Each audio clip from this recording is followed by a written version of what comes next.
Do you do this? Add filters to your photos, maybe add filters to your recordings like I do. I'll admit it, sometimes I look at the video and I think, oh wow, you look awful, you look dreadful. So I add a filter just to add some vibrancy, okay? But the thing is, how much is too much? Now, if you're wondering, well, what has this got to do with English? Just stick with me. I promise you, there's a reason I'm doing this video, and it is related to English. So if you are new to my channel, well, hi there and welcome. I'm Nas. If you're returning, welcome back. It's really great to have you here. So, how much is too much? I've watched so many videos, some by some great teachers who say this instead of this. And in some cases, it makes sense. It's really good. And then I come across a video that says, say this instead of this. And I think to myself, no native English speaker would ever say that.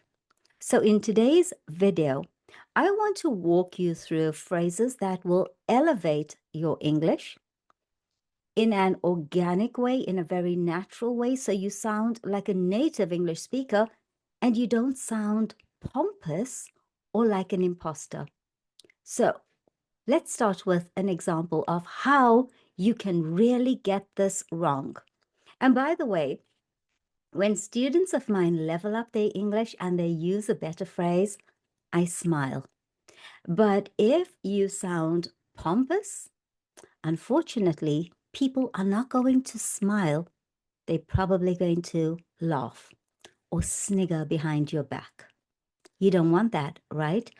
I'm here to help you elevate your language, but in a way that is real, that is authentic, and that does not come across as fake or pompous.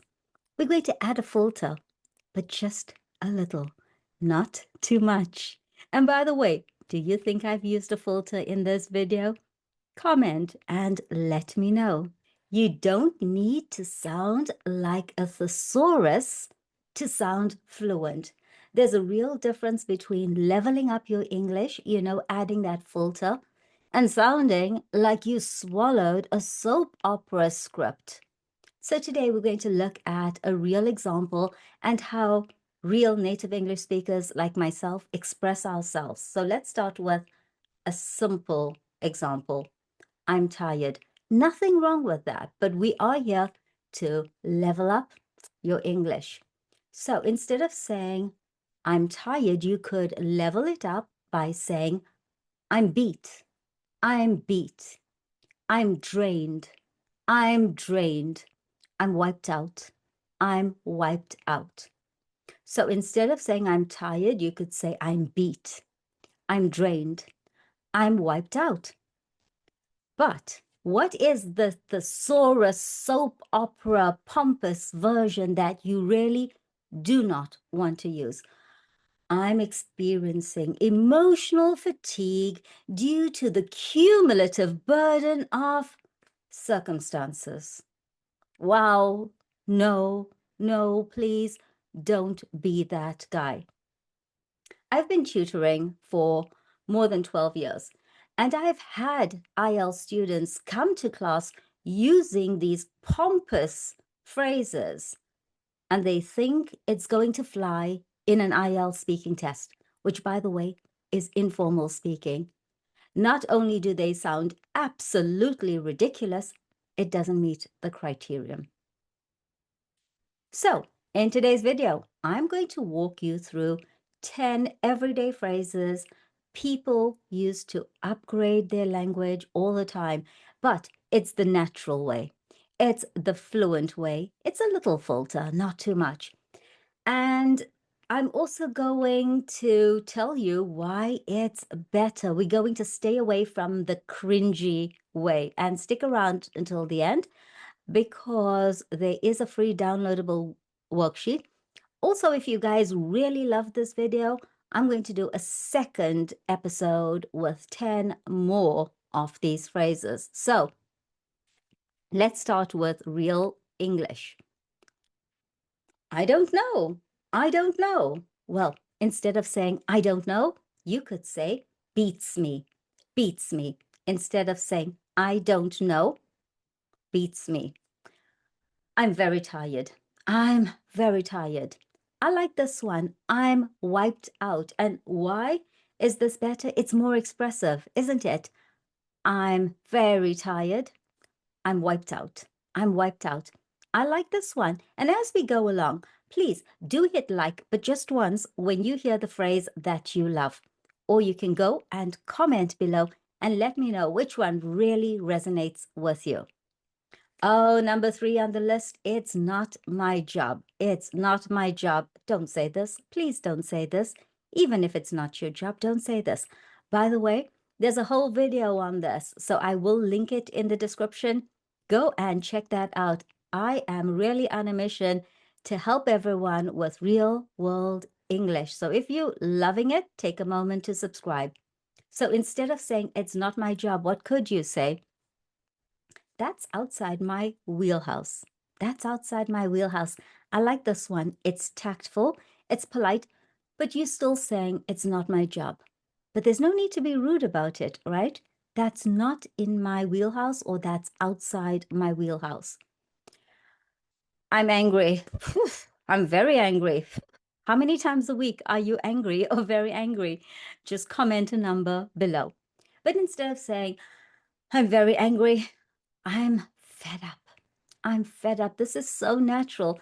And native English speakers, guess what? We use it all the time. I'm fed up. And what number are we on? We are on number 5. I'm busy. I'm busy. Yeah, sure. Aren't we all? But instead of saying I'm busy, you could say I'm swamped. I'm swamped. There's another phrase you could use. I'm drowning in paperwork. Oh dear, that feels like me at the moment. I'm drowning in paperwork and I hate it. Hate it. I'm busy. I'm swamped. I'm drowning in paperwork. Number 6 on the list. I don't understand. I don't understand. I wish there were a phrase in Italian for I don't understand, because quite often I don't understand. My Italian fluctuates.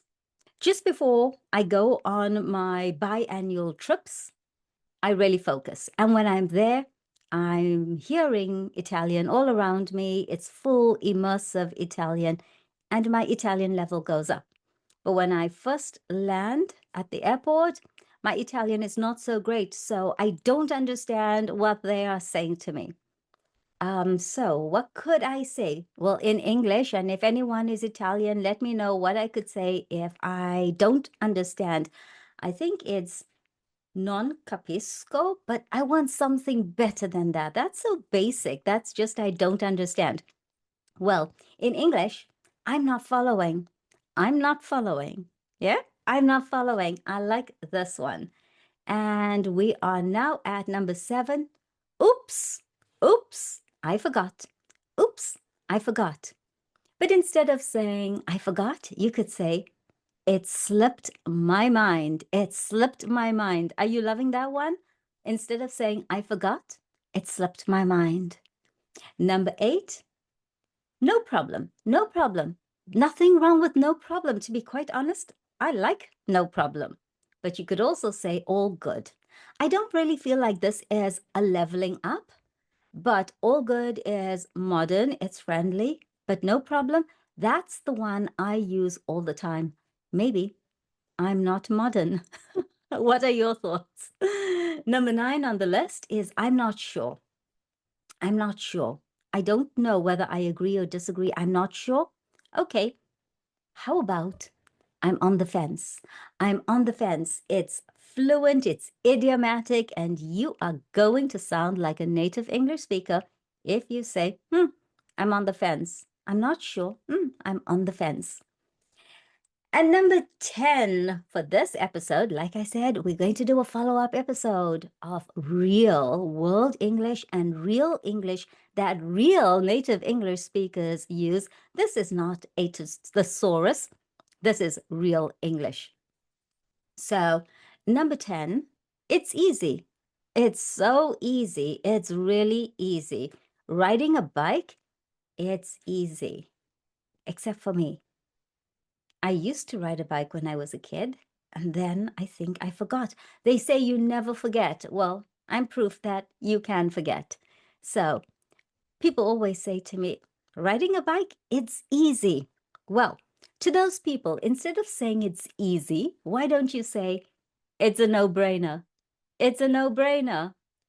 And if you enjoyed this video on 10 phrases that level up your English without making you sound like an imposter, like a thesaurus, like you swallowed a soap opera script, or the full series of Shakespeare plays, then please take a moment to like, subscribe, share with a friend. You know what I want you to do, right? And stay tuned for the next episode. And on that note, I'm Nas, and it is ciao for now. Have a good one.